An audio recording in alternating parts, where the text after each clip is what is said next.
Good morning students.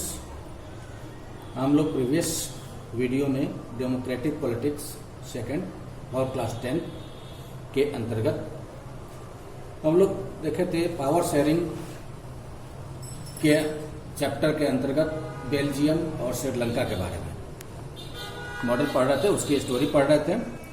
आज के video में हम टॉपिक स्टार्ट करेंगे मेजोरिटेरियनिज्म इन श्रीलंका, यानी श्रीलंका में बहुसंख्यकवाद या बहुसंख्यावाद। ठीक है, बहुसंख्यावाद क्या होता है, मेजोरिटेरियनिज्म क्या होता है। तो मेजोरिटिज्म होता है a belief that the majority community should be able to rule a country in whichever way it wants by disregarding the wishes and needs of the minority। Means बहुसंख्यकवाद होता है जो कि किसी भी कंट्री की या किसी भी स्टेट की सत्ता में भागीदारी उस समुदाय की होती है, उसे बहुसंख्यक समुदाय कहा जाता है। और वो उस कंट्री पे जो बहुसंख्यक समुदाय होता है वो उस कंट्री पे क्या करता है, शासन करता है, रूल करता है। और वो क्या करता है कि जो माइनॉरिटी होती है, जो अधिक संख्या यानी जो निम्न संख्या में जो समुदाय होते हैं, उनकी इच्छाओं की वो या जरूरतों की उनकी अवहेलना करता है, उसका ध्यान नहीं रखता है, केवल वो बहुसंख्यकवाद के बारे में ही सोचता है। तो ये हो गया मेजोरिटिज्म, बहुसंख्यकवाद इसको हम लोग बोलते हैं। तो हम लोग देखते हैं इस टॉपिक के अंतर्गत Sri Lanka emerged as an independent country in 1948। The leader of the Sinhala community sought to secure dominance over government by virtue of their majority. As a result, the democratically elected government adopted a series of majoritarian measures to establish Singla supremacy। तो श्रीलंका का उदय एक स्वतंत्र राष्ट्र के रूप में उदय 1948 में हुआ और 1948 में श्रीलंका का स्वतंत्र राष्ट्र के रूप में उदय होने के बाद यहाँ पे जो सिंगला समुदाय के लीडर थे, जो कि एक बहुसंख्या में थे, बहुसंख्यक समुदाय था, उन लोगों ने सत्ता संभाली क्योंकि वो लोग मेजोरिटी में थे। उन लोगों ने उस पर शासन संभाला और अपनी इच्छाओं को लागू किया। इसका परिणाम स्वरूप यह हुआ कि जो भी डेमोक्रेटिक गवर्नमेंट चुनी गई, लोकतांत्रिक सत्ता चुनी गई या लोकतांत्रिक सरकार चुनी गई, वहां पे मेजोरिटेरियनिज्म को सिंगला सुप्रीमेसी के द्वारा मेजोरिटेरियनिज्म को अपनाया गया, जो कि एक सिंगला सुप्रीमेसी थी, यानी सिंगला समुदाय के वहां पे आधिपत्य स्थापित हो गया। ठीक है। In 1956 an act was passed to recognise Sinhala as the only official language, thus disregarding Tamil. The government followed preferential policies that favored Singla applicants for universities positions and government jobs. A new constitution stipulated that the state shall protect and foster Buddhism। और इस प्रकार से क्या होता है कि 1956 में एक अमेंडमेंट पास होता है, अमेंडमेंट किया जाता है वहां के कॉन्स्टिट्यूशन में, संविधान में। तो पास होने के बाद यहाँ पे सिंगला जो लैंग्वेज था, सिंगली लैंग्वेज था, उसको ऑफिशियल लैंग्वेज बना दिया गया और तमिल को दरकिनार कर दिया गया। ठीक है, तमिल, क्योंकि वहां पे तमिल भाषी लोग भी हैं श्रीलंका में, तो तमिल जो लैंग्वेज है उसको दरकिनार करके सिंगला जो लैंग्वेज है उसको ऑफिशियल लैंग्वेज बना दिया गया। गवर्नमेंट की पॉलिसीज जो थी वो भी सिंगला लैंग्वेज को प्रेफरेंस देने लगी। साथ ही साथ जो भी यूनिवर्सिटी में एप्लीकेंट्स होते थे उनके लिए सिंगला लैंग्वेज को अनिवार्य कर दिया गया।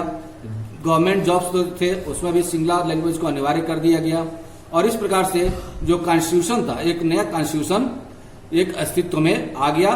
और साथ ही साथ उस कॉन्स्टिट्यूशन में यह भी किया गया कि जो भी बुद्धिज्म है उनको आश्रय दिया गया, उनको प्रोटेक्ट किया गया, उनको सुरक्षा मुहैया कराई गई।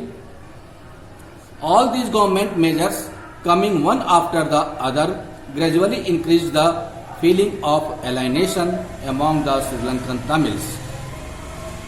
और ये जो सभी गवर्नमेंट मेजर थे, सरकारी मापक थे, ये धीरे धीरे ग्रेजुअली क्या हुआ, ये फीलिंग्स को क्या के श्रीलंकन तमिल्स जो थे उनके फीलिंग्स को उभारने लगे, उनके फीलिंग्स उनमें आने लगी कि हमारी क्या अवहेलना हो रही है।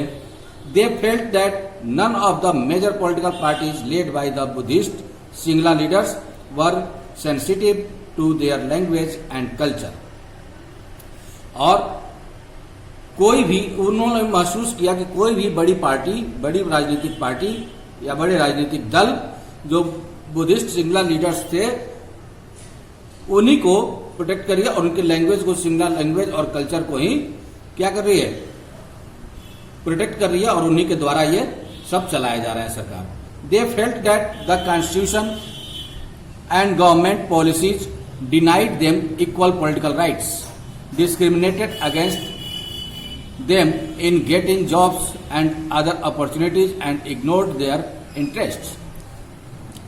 इस प्रकार से जो भी तमिल वगैरह थे, जो भी सिंगला लैंग्वेज बोलने वाले के अलावे थे, उन लोगों ने महसूस किया कि जो भी सरकार अपनी नीतियां बना रही है उसमें इक्वल राइट्स नहीं दे रही है, इक्वल पॉलिटिकल राइट, समान राजनीतिक अधिकार नहीं दे रही है और उनके प्रति भेदभाव किया जा रहा है। यहां तक कि जॉब्स में भी उनके समान अवसर प्रदान नहीं किया जा रहा है और उनको उनकी इच्छाओं को इग्नोर किया जा रहा है। एज ए रिजल्ट मीन्स परिणाम स्वरूप the relations between the Sinhala and Tamil communities strained over time. और इस प्रकार से इसके परिणाम स्वरूप क्या हुआ, जो सिंगला थे और तमिल थे, तमिल समुदाय थे, उन दोनों के बीच जो रिलेशन थे, जो संबंध थे, एक तनावपूर्ण होते चले गए। The Sri Lankan Tamils launched parties and struggle for the recognition of Tamil as an official language for regional autonomy and equality of opportunity in securing education and jobs. उसके बाद जो श्रीलंकन तमिल्स थे, जो श्रीलंका में रहने वाले तमिल थे, उन लोगों ने एक पार्टी लॉन्च की, बनाई और उन लोगों ने संघर्ष करना शुरू किया। किस बात को लेकर कि जो तमिल है उसको भी ऑफिशियल लैंग्वेज में शामिल किया जाए और एक रीजनल ऑटोनॉमी यानी क्षेत्रीय स्वायत्तता उनको दी जाए और जो भी एजुकेशन में या जॉब्स में अपॉर्चुनिटीज है उसमें समानता दी जाए, उनमें समान अधिकार दिए जाए। But their demand for more autonomy to provinces populated by the Tamils was repeatedly denied. लेकिन जो प्रोविंस ऑटोनॉमी के लिए डिमांड किए जा रहे थे तमिल्स के द्वारा, जो कि नॉर्थ ईस्ट में था तमिलों का एक पॉपुलेशन, तो उस प्रोविंस को देने से हमेशा ही डिनाई किया जा रहा था। मतलब कि सरकार नहीं चाहती थी कि उनको एक अलग प्रोविंस तमिल का दिया जाए या उनको स्वायत्तता दी जाए। By 1980s several political organizations were formed demanding an independent Tamil Elam state in northern and eastern parts of Sri Lanka।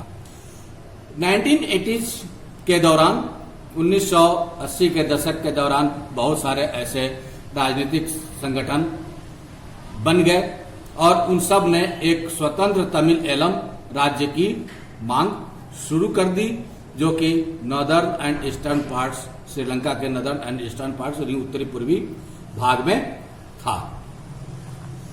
The distrust between the two communities turned into widespread conflict. It soon turned into a civil war. और इस प्रकार से जो अविश्वास था दोनों समुदायों के बीच, तमिल समुदाय और सिंगला समुदाय दोनों के बीच जो अविश्वास था, वो क्या किया, एक विवाद का या झगड़े का एक बहुत बड़ा रूप धारण कर लिया और इस प्रकार से as soon turned into a civil war, और इस प्रकार से एक गृह युद्ध का रूप धारण कर लिया। As a result thousands of people of both the communities have been killed, और इसके परिणामस्वरूप क्या हुआ, हजारों लोग दोनों ही कम्युनिटी के मारे गए। Many families were forced to leave the country as refugees and many more lost their livelihood. You have read chapter of economics textbook class 10 about Sri Lanka, excellent record of economic development, education and wealth, but the civil war has caused a terrible setback to the social culture and economic life of the country। और इस प्रकार से क्या हुआ कि बहुत सारे लोग यानी हजारों लोग सिविल वार में मारे गए, हजारों लोग क्या हुआ, रिफ्यूजी बन गए, बेघर द्वार के हो गए, वो अपने जीवन यापन बहुत लोगों के छूट गए, और इस प्रकार से एक उथल पुथल सा मच गया पूरा। और इसके बारे में हम लोग या आप जो आपके 10th क्लास की इकोनॉमी की बुक है, टेक्स्ट बुक, उसमें पढ़ने को मिल जाएगा कि श्रीलंका का एक एक्सीलेंट रिकॉर्ड रहा है इकोनॉमिक डेवलपमेंट के क्षेत्र में, एजुकेशन के क्षेत्र में और हेल्थ के क्षेत्र में। यानी वहां पे श्रीलंका में इन 3 चीजों का बहुत ही अच्छा प्रभाव रहा या बहुत ही अच्छी स्थिति में थी। लेकिन सिविल वार जब हुआ तो ये सब सामाजिक, सांस्कृतिक और इकोनॉमिक जो जीवन था, लाइफ था, ये सब डिस्टर्ब हो गया। इसके वजह से, सिविल वार की वजह से सारा डिस्टर्ब हो गया। एकोमोडेशन इन बेल्जियम, तो एकोमोडेशन इन बेल्जियम, बेल्जियम ने जो अपनाया मॉडल, वो एक तरह से उसके यहाँ काफी अच्छा रहा, काफी प्रभावी रहा है, और अभी तक वो बढ़िया स्थिति में चल रहा है। द बेल्जियम लीडर टूक ए डिफरेंट पाथ। अब श्रीलंका से अलग जो बेल्जियम के लीडर्स थे, जो नेता थे बेल्जियम के, उन लोगों ने एक अलग तरीका अपनाया सरकार बनाने का। They recognize the existence of regional differences and cultural diversities। उन लोगों ने, जो बेल्जियम के लीडर्स थे, उन लोगों ने सबको एक साथ लेकर चलने की कोशिश की, सबको रिकॉग्नाइज किया, एग्जिस्टेंस में लाया, रीजनल डिफरेंसेज को भी, क्षेत्रीय जो भिन्नताएं थी उसको भी, और कल्चरल डाइवर्सिटी की जो सांस्कृतिक विभिन्नताएं थी उन सबको मिलाकर के चले, वो सबको साथ लेकर के चले। Between 1970 and 1993 they amended their constitution 4 times so as to work out an arrangement that would enable everyone to live together within the same country। 1970 यानी 1970 से और 1993 के बीच जो बेल्जियम का कॉन्स्टिट्यूशन था उसमें 4 बार क्या किया गया, अमेंडमेंट किया गया। और अमेंडमेंट करने के बाद उसमें कुछ ऐसे अरेंजमेंट किए गए कि कंट्री में रहने वाले सभी लोग समान हो, सबको समान अधिकार मिले और सभी एक साथ रहे। The arrangement they work out is different from any other country and is very innovative. और ये जो अरेंजमेंट किए गए वो बाकी देशों की अपेक्षा कुछ उनका तरीका अलग था, और ये एक इनोवेटिव, बहुत ही इनोवेटिव तरीका था। Here are some of the elements of the Belgian model. यहाँ पे कुछ बेल्जियन मॉडल के एलिमेंट्स दिए गए हैं जिसको हम लोग देखेंगे। तो सबसे पहले हम लोग जान ले एक चीज, हम लोगों ने सिविल वार के बारे में नहीं जाना था कि सिविल वार होता क्या है। तो सिविल वार के बारे में थोड़ा सा बता दें आप लोगों को। सिविल वार यानी उसको गृह युद्ध भी कहते हैं। तो सिविल वार के बारे में यहां दिए हुए हैं, a violent conflict between opposing groups within a country that becomes so intense that is appear like a war.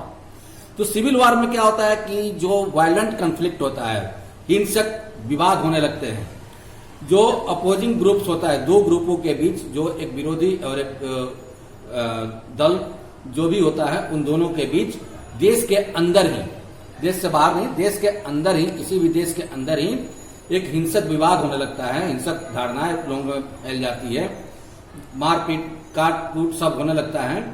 तो ऐसी स्थिति लगता है कि यहाँ पे एक युद्ध जैसी स्थिति बन गई है, युद्ध जैसी स्थिति बन जाती है, उसको हम लोग सिविल वार या गृह युद्ध के नाम से जानते हैं। ठीक है, ये तो हमारा यहाँ का सिविल वार के बारे में हो गया, मैं भूल गया था बताना। ठीक है।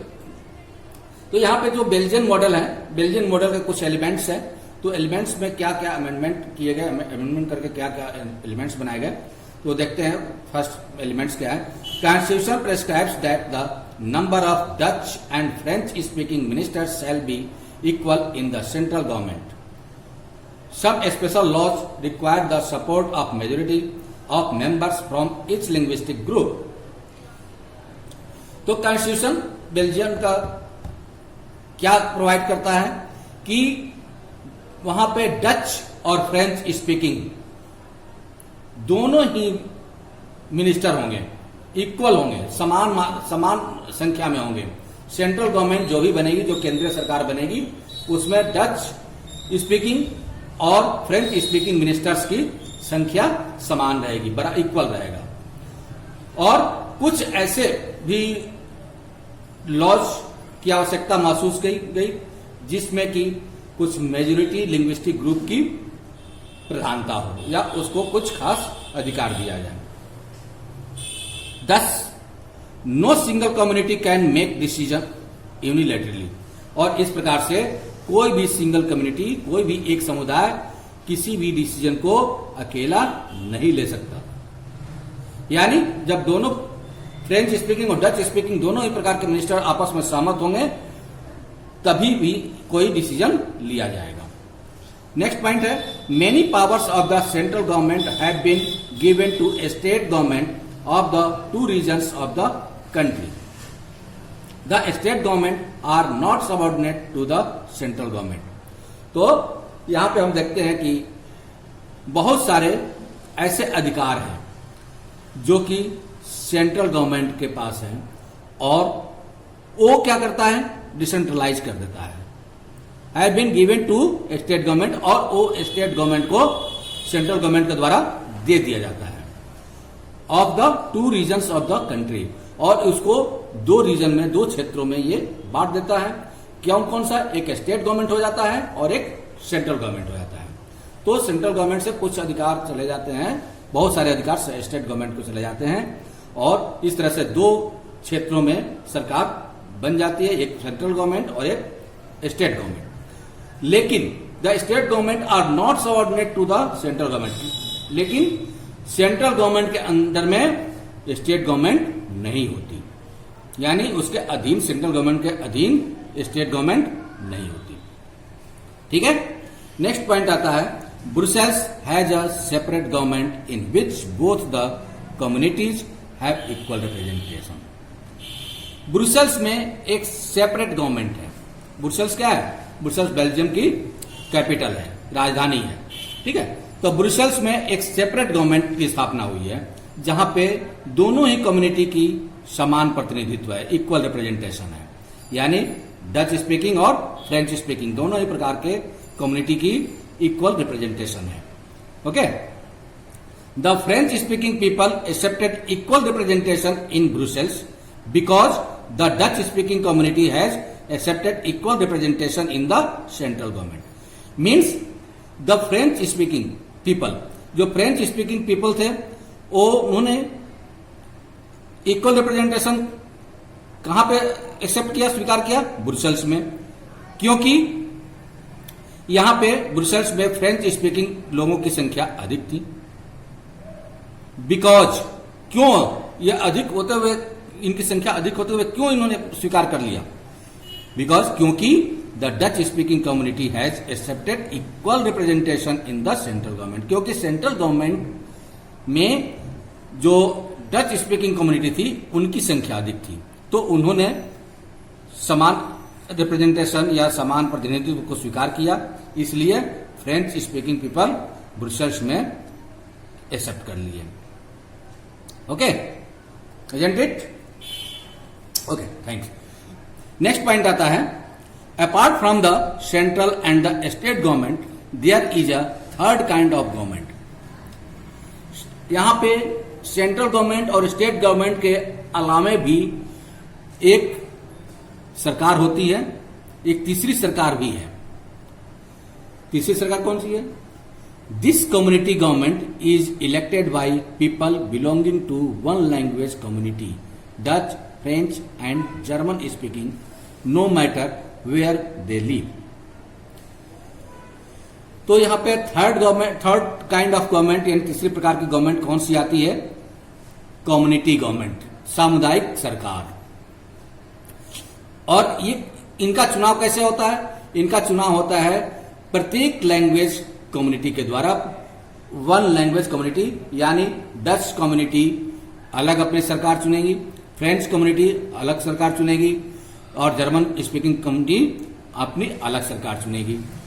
और ये क्यों किया जाता है? और ये कोई जरूरी नहीं है कि वो बेल्जियम में कहाँ रहते हैं, इससे कोई मतलब नहीं है। किसी भी पार्ट में रहते हो, डच कम्युनिटी अलग होगी, फ्रेंच कम्युनिटी अलग होगी, जर्मन कम्युनिटी अलग होगी।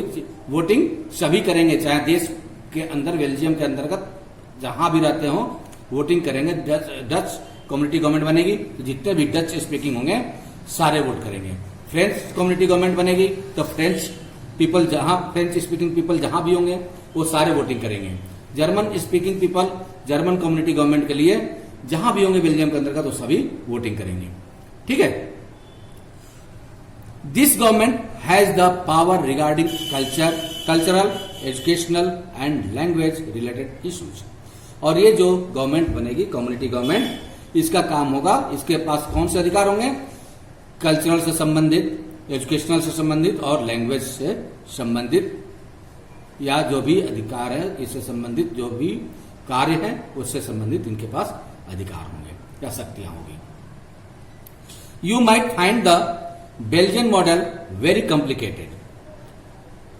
अब तुम इस बेल्जियन मॉडल को कॉम्प्लिकेटेड कह सकते हो कि काफी ये कॉम्प्लिकेटेड है, जटिल है। It indeed is very complicated even for people living in Belgium, but these arrangements have worked well so far. ये जो अरेंजमेंट है बेल्जियम गवर्नमेंट का, ये वहां के बेल्जियम के रहने वाले लोगों के लिए भी कॉम्प्लिकेटेड है, लेकिन ये अरेंजमेंट बहुत ही अच्छे तरीके से लंबे समय से कार्य कर रही है।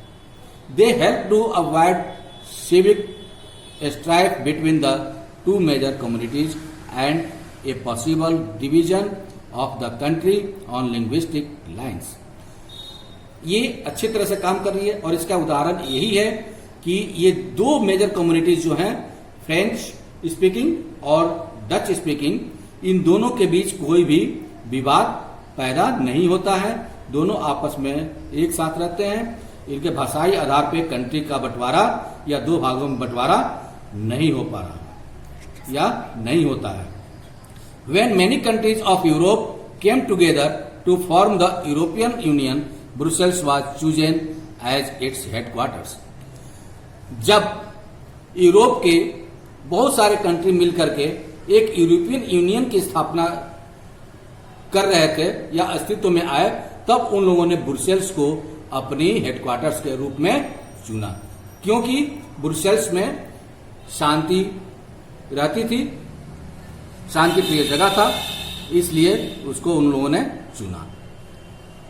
What do we learn from these two stories of Belgium and Sri Lanka?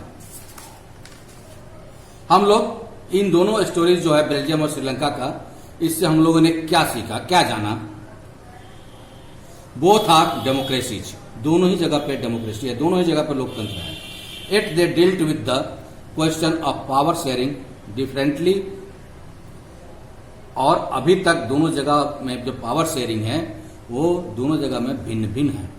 In Belgium the leaders have realised that the unity of the country is possible only by respecting the feelings and interest of different communities and regions. जो Belgium का model है, वहां के जो leaders थे उन लोगों ने रियलाइज किया, उन लोगों ने महसूस किया कि कंट्री की एकता तभी संभव है जब हम सभी कम्युनिटीज के या भिन्न भिन्न कम्युनिटीज के फीलिंग्स को समझें, भिन्न भिन्न क्षेत्रों के लोगों के फीलिंग्स को समझें और उनके इंटरेस्ट को समझें। Such a realisation resulted in mutually acceptable arrangements for sharing power. और इसका परिणाम स्वरूप क्या हुआ कि यहाँ पे जो अरेंजमेंट किया गया है वो इक्वल पावर शेयरिंग के रूप में किया गया है और समान शक्तियों की साझेदारी यहाँ पे दोनों ही भाषा के लोगों में है या दोनों ही लिंग्विस्टिक रीजन्स में या लिंग्विस्टिक पर्सन्स में है। Sri Lanka shows us a contrasting example. It shows us that if a majority community wants to force its dominance over others and refuses to share powers, it can undermine the unity of the country. और श्रीलंका का जो example है, constructing example है, जो बनावट है या उसका ये उदाहरण देता है कि यहाँ पे जो मेजोरिटी कम्युनिटी है वो डोमिनेट करती है, प्रभुत्व स्थापित करती है किस पे, जो निम्न संख्या वाले में या जैसे कि तमिल स्पीकिंग लोग जो हैं उन पे दबाव डालती है।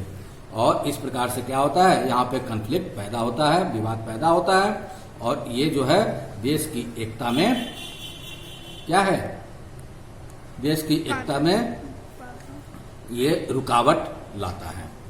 ठीक है, तो यहां तक हम आज देखते हैं। नेक्स्ट वीडियो में हम लोग देखेंगे why power sharing is desirable, ये पावर शेयरिंग की आवश्यकता क्यों है। ठीक है, okay, thank you, have a nice day.